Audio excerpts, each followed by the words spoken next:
कल्याण सिंह जी उत्तर प्रदेश के मुख्यमंत्री बने, पूर्ण बहुमत से 91 में उनकी सरकार बनी। इसके पहले कभी भी भारतीय जनता पार्टी की किसी भी राज्य में पूर्ण बहुमत से सरकार नहीं बनी थी। उत्तर प्रदेश पहला राज्य था 91 में जब अपने बहुमत से, स्पष्ट बहुमत से भारतीय जनता पार्टी की सरकार बनी।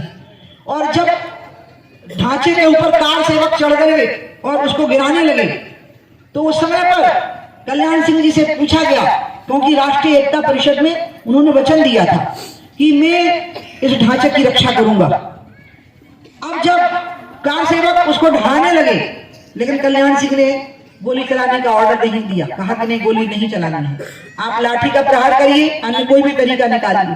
फिर राष्ट्रीय एकता परिषद में कल्याण सिंह की पेशी हुई, उनको 1 दिन की सजा भी हुई और उनसे पूछा गया कि आपने जो वचन दिया था कि आप इस ढांचे को गिरने नहीं देंगे, तो आपने गोली चलाने का आदेश क्यों नहीं दिया?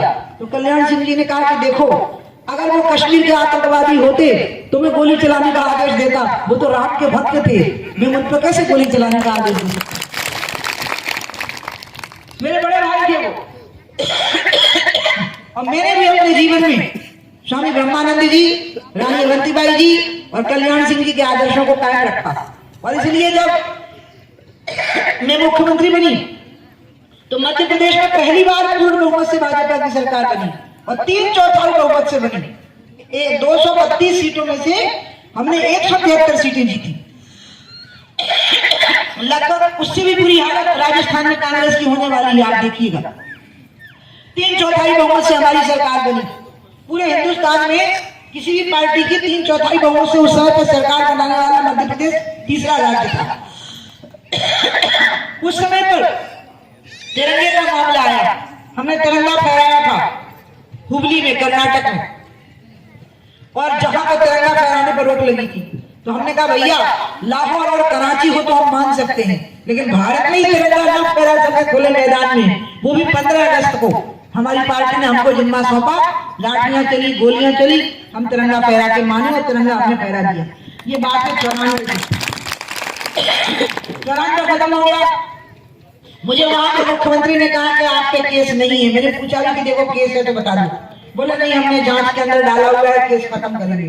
जैसे ही मैं मुख्यमंत्री बनी और मैंने सोनिया जी का प्रधानमंत्री बनने का विरोध किया, और मैंने कहा सोनिया जी, क्योंकि सोनिया जी ने 2004 में अटल जी हार गए, प्रधानमंत्री बनने की कोशिश करी, तो मैंने कहा कि सोनिया जी, हम आपका बहुत सम्मान करते हैं, आप हमारे देश में आई, हमारे देश के परिवार में आपका ब्याह हुआ, यहाँ आपने पूरी मान मर्यादा और इज्जत के साथ अपने जीवन को चलाया।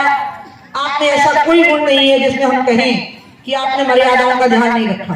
आपका मैं बहुत सम्मान करती हूँ, लेकिन भारत की धरती पर वही प्रधानमंत्री बनेगा जो भारत की नारी की कोख से पैदा हुआ होगा।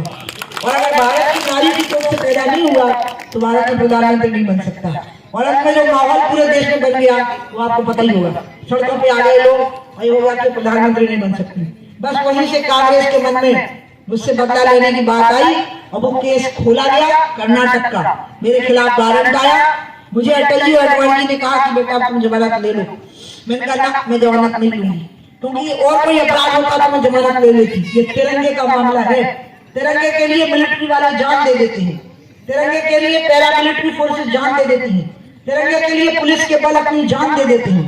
तिरंगा हाथ में लेकर के क्रांतिकारियों ने गोलियां खाई हैं, जान दे दी है। और मैं मुख्यमंत्री की कुर्सी की लालच में तिरंगे का अपमान कर दूं और मैं जमानत करवा लूं, मैं मान लूं कि मैंने अपराध किया है, वो मैं नहीं करवाऊंगी। मैंने कहा मैं नहीं करूंगी। मैं जेल गई, मैंने मुख्यमंत्री की कुर्सी छोड़ी, फिर जो हुआ वो आपको पता है। फिर मैं भाजपा में आ गई हूँ और ये तय हुआ है कि जो 5.5 साल थे वो याद नहीं करने। इसलिए ना भाजपा वालों को मैंने कह रखा कि तुम डरा मत करो, जो 5.5 साल मेरे बाहर के बीते हैं वो मैंने अपने दिमाग से निकाल दिए और तुम लोग भी अपने दिमाग से निकाल दो। पहले थोड़ा डरे शुरू में लोग मेरे से, जब मैं भाजपा में आ गई तो बेचारे मध्य प्रदेश वालों की हालत बहुत खराब रहती थी। दीदी से मिलने जाए तो मुसीबत, दीदी से ना मिलने जाए तो मुसीबत। फिर मैंने उनकी मुसीबत ही खत्म कर दी है कह करके कि डरो मत। और अंत में भारतीय जनता पार्टी में मैं वापस लौटी। अब लोग मुझसे पूछते हैं कि क्या आपको अफसोस होता है? मैं कहती हूँ कभी नहीं होगा। आज भी तिरंगा, गंगा, गऊ, गरीब, नारी, इनके लिए अरे पद तो क्या अपना शीश काट करके चढ़ा सकते हैं साहब। और ये इसलिए हुआ कि आपके समाज में आपने हमें जन्म दिया। दिया है, आपका खून हमारे शरीर में बह रहा है और वो खून में गर्मी है, इतनी ताकत है इतनी।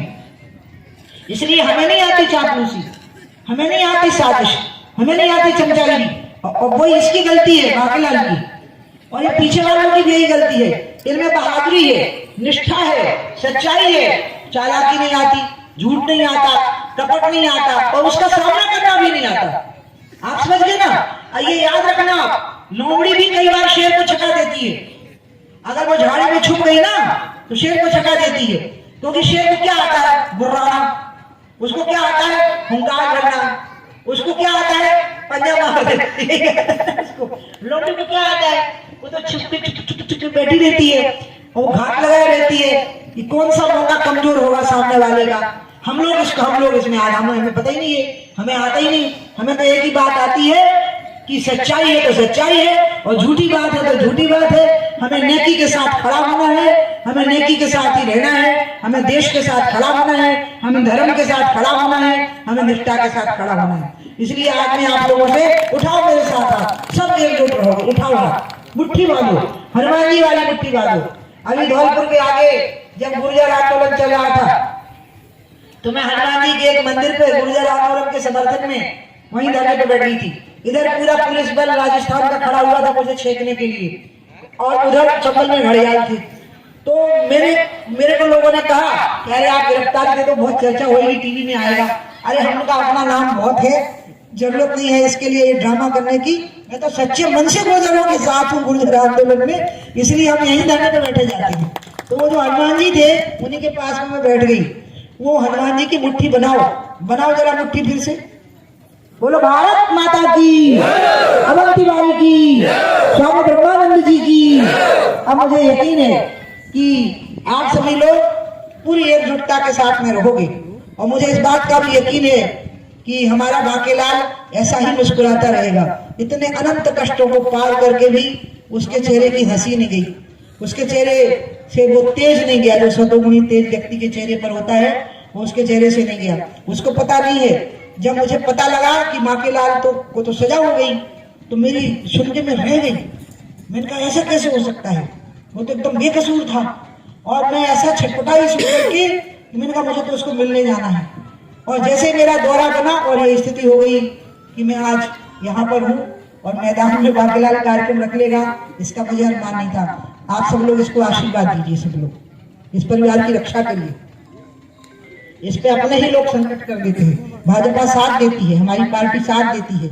और मैं उन लोगों से अपील करूंगी, अपने मुझे ये नहीं अनुमान था ना कि खुलेआम बात होगी, मैं उन सबसे अपील करूंगी मिलजुल के रहो, एकजुट होकर के रहो, नहीं तो याद रखो कि योगदान बड़ा रहेगा और स्थान नहीं मिलेगा। ये मैं राजस्थान के लोगों को भी कहूंगी, यूपी के लोगों को भी कहूंगी, और मध्य प्रदेश के लोगों को भी ये बात कहूंगी कि योगदान बड़ा रहेगा और स्थान कम रहेगा। समझ गए हो ना? हवन में आहुति ज्यादा लग जाएगी और देवता का प्रसाद कम मिलेगा अगर आहुति ठीक से नहीं डाली। इसका ध्यान रखना है। ये राष्ट्र यज्ञ चल रहा है, इस राष्ट्र का एक यज्ञ चल रहा है और उस यज्ञ में सबको रहना है। मैं अभी जोशीमठ से आई हूँ, जोशीमठ में बहुत बड़ा संकट आ गया है। मैं शुरू से कह रही थी कि गंगा जी संकट में है, हिमालय का संकट में है, और मैंने शपथ पत्र दिया सुप्रीम कोर्ट में मेरे मंत्रालय ने कि ये पावर प्रोजेक्ट बहुत बड़ा संकट का कारण बनेंगे। मैं शपथ पत्र को के खिलाफ हो ही नहीं सकती, अब मैं छुपा नहीं सकती। और कोर्ट की सामग्री हो गई है, वो पब्लिक डोमेन में आ गया, वो कोर्ट की प्रॉपर्टी हो गया है। और वो शपथ पत्र को दो मंत्रालयों ने उनकी सहमति लग रही थी, उन्होंने नहीं दी। एक ऊर्जा मंत्रालय ने, एक पर्यावरण मंत्रालय। और स्थिति ये बनी कि आज गंगा संकट में आ गई, हिमालय संकट में आ गया, यमुना मैली हो गई, बांके बिहारी का स्थान दिल्ली के गंदे नालों के पानी से हो रहा है कि हथनी कुंड पे पानी छोड़ा ही नहीं गया। हमने जो पर्यावरणविदों की रिपोर्ट लगाई कि यमुना से इतना पानी छूटना चाहिए, वो नहीं छूटा।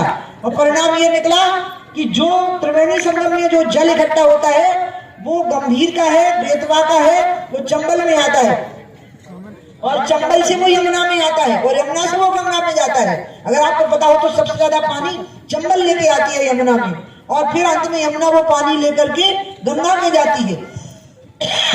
मोदी जी के ध्यान में ये बात है।